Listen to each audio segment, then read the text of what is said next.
Daily Bible reading, Acts chapter 16, verses 16 through 40. Once, when we were going to the place where the minyan gathered, we were met by a slave girl who had in her a snake spirit that enabled her to predict the future.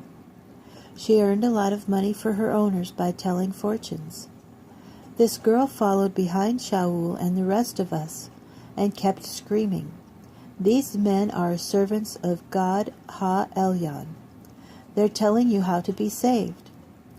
She kept this up day after day, until Shaul, greatly disturbed, turned and said to the spirit, "In the name of Yeshua the Messiah, I order you to come out of her."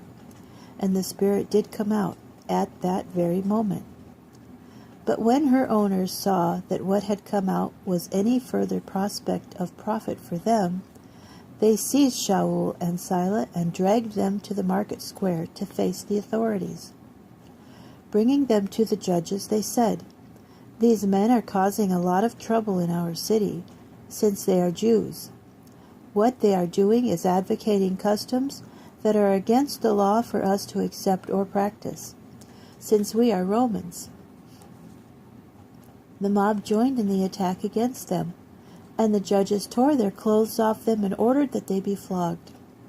After giving them a severe beating, they threw them in prison, charging the jailer to guard the prison securely. Upon receiving such an order, he threw them into the inner cell and clamped their feet securely between heavy blocks of wood.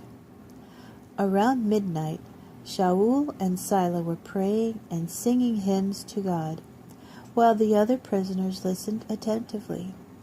Suddenly there was a violent earthquake which shook the prison to its foundations. All the doors flew open and everyone's chains came loose. The jailer awoke, and when he saw the doors open, he drew his sword and was about to kill himself, for he assumed that the prisoners had escaped. But Shaul shouted, "Don't harm yourself, we're all here."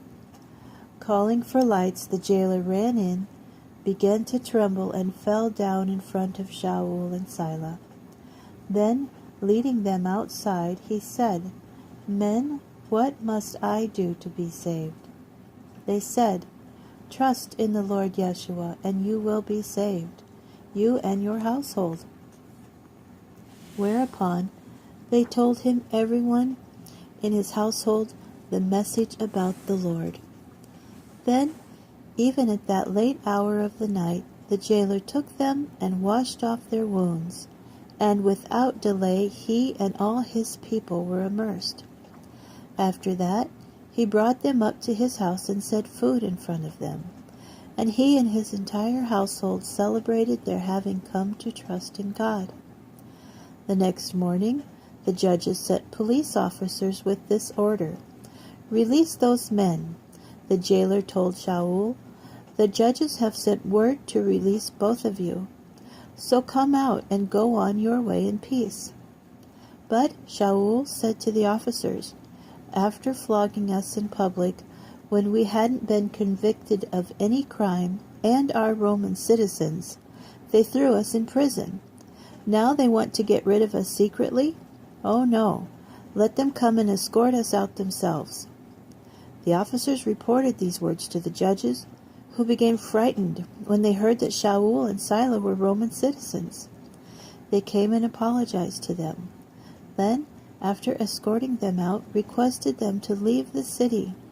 From the prison they went to Lydia's house, and after seeing and encouraging the brothers, they departed.